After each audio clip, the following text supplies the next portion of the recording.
In this video, we'll cover the process of upgrading the firmware in a Danfoss pack controller.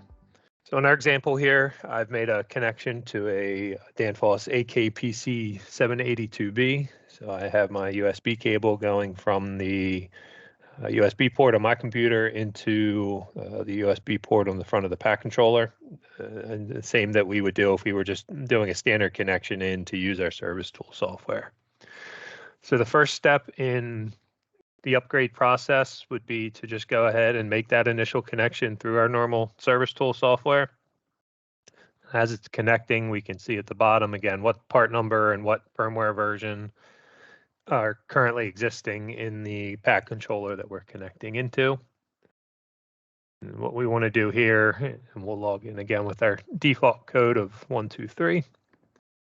But we want to just make sure we're backing up the pack controller in case we have to reload the setup after the upgrade is completed. On my initial screen here, you can go over to the third page from the top, and this will also confirm for you part number and firmware version of the unit you're connected into. If we hit our yellow wrench icon down at the bottom here, that takes us into our configuration menu where we can go into copy settings.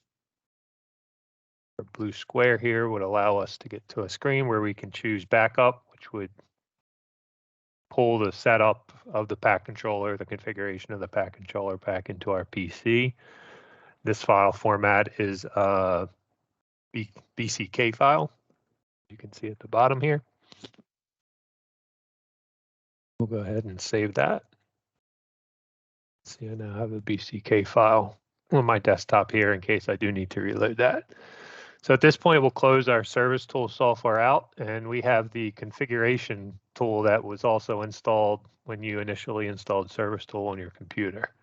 We're going to go ahead and open that piece of software up. And here, what you're going to see is an option about halfway down for upgrade device. So if we go ahead and hit start for the line for upgrade device, again, you can see information on part number and firmware version currently in the pack controller.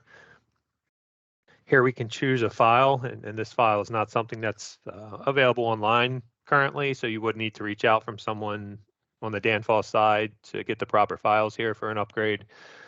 But we'll go ahead and select this button, and you can see on my desktop here off to the side that I have this 080Z0202 zip folder. It's the same folder that's showing up here. This is the file that we would be using for the firmware upgrade itself. And so 380 would reference the newest firmware version at the moment of 3.8 for this version of pack controller. We'll go ahead and hit open there, and then just a quick warning pop-up saying that the upgrade will wipe out any history data that had been configured through the pack controller. On the system manager side, you will also need to make a software change or a selection change from one pack controller firmware version to another. So if there is any history you want to collect prior to doing this, then just make sure you are collecting that history. Otherwise, we'll go ahead and hit start here at the bottom.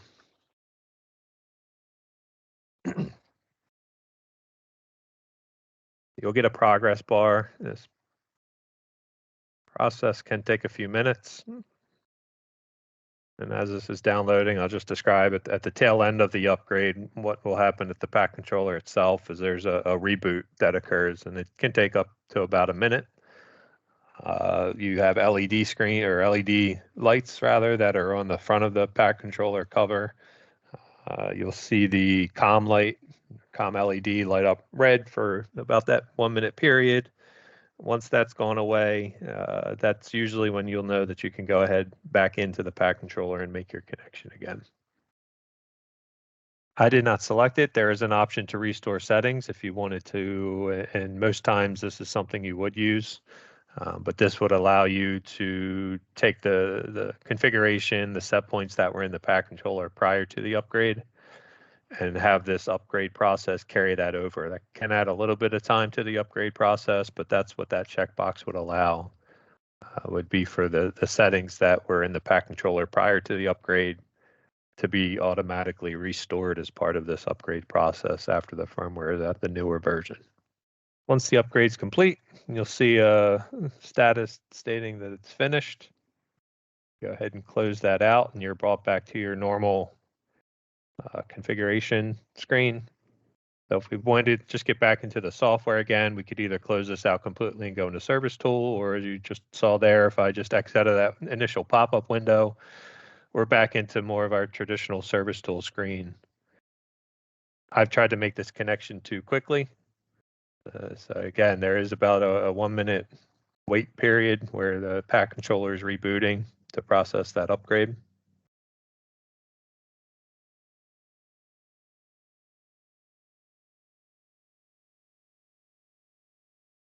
Now, once that reboot is completed,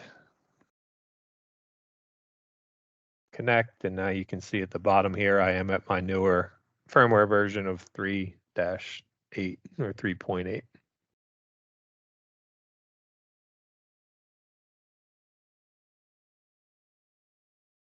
Once we're back in, if we do need to reload a database or a setup for any reason, if we go back into copy settings, select our blue box or square again, and this time instead of backup, we would choose restore,